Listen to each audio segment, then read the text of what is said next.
అంటూ మా ప్రభుత్వం వస్తుంది, మేము చూస్తాం, ఏంది నీ ప్రభుత్వం వచ్చేది? ఎవరు నీ ప్రభుత్వం వచ్చేది? ఈ ప్రజా ప్రభుత్వం పేదోడికి అండగా ఉంది, పేదోడి దీవెనలున్నాయి, ఫలితాలున్నాయి.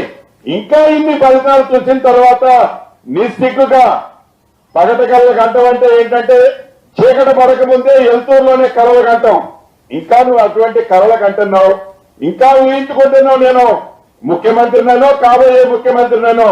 నీ పగట కలల్లాగలే ఈ తెలంగాణ ప్రజలు ఉంచుతారు. ఊహల్లో ఊగిసలాడకు.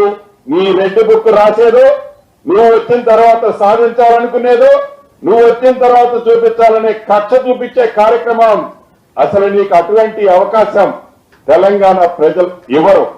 దానికి కారణం ఒక్కటే, ఇది పేదోళ్ల ప్రభుత్వం, పేదోడి కష్టం తెలిసిన ప్రభుత్వం. కాబట్టే అనేక సంక్షేమ కార్యక్రమాలు నువ్వు చేయన్నాడు. నీ 10 సంవత్సరాల్లో నువ్వు వెలగబెట్టని సంక్షేమ కార్యక్రమాలు ఈనాడు పేదోడికి ఈ ప్రభుత్వం ఇస్తుంది. ఇంకా ఊహాజనకమైన జీవితంలో కాకుండా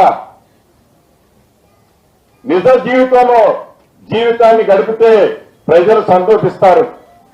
అంతేకాదు, ఇందాక తీర్మానం మల్లన్న గారు కానీ ఏదైతే లబ్ధిదారులు కోరారో మౌలిక వసతుల్లో తాగునీరు కానీ, రోడ్లు కానీ, స్కూళ్లు కానీ, చివరికి బట్టి గారు ఇందాక చెప్తున్నారు ఫంక్షన్ హాల్తో పాటు షాపింగ్ కాంప్లెక్స్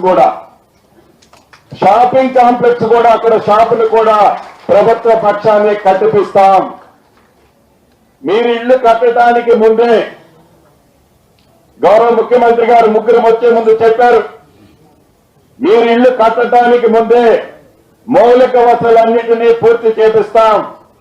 ఈ రాబోయే వారం రోజుల్లోపే మీ కట్టుబడికి కావాల్సిన నీటికి సంబంధించిన వసతులను ఏర్పాటు చేస్తాం. ఇక్కడే కాదు, ఏదైతే మండలాల్లో కట్టుకుంటున్నారో ప్రతి ఇందిరమ్మ ఇల్లు ఇచ్చే పేదవాడికి ఎలా ఇస్తున్నామో వాళ్ళు కూడా యుద్ధ ప్రాతిపదిక మీద కట్టుకోవాలని కూడా మనస్ఫూర్తిగా కోరుకుంటూ, చివరిగా మీకు ఒక్కటే చెప్తున్నా, మీరు నష్టపోయిన మాట వాస్తవం. గడిచిన 7-8 సంవత్సరాల నుంచి మీరు గోస అనుభవిస్తున్న మాట వాస్తవం. ప్రత్యక్షంగా చూశాం కాబట్టి దాన్ని ఇక్కడ ఎలుగుమట్లలో ఈనాడు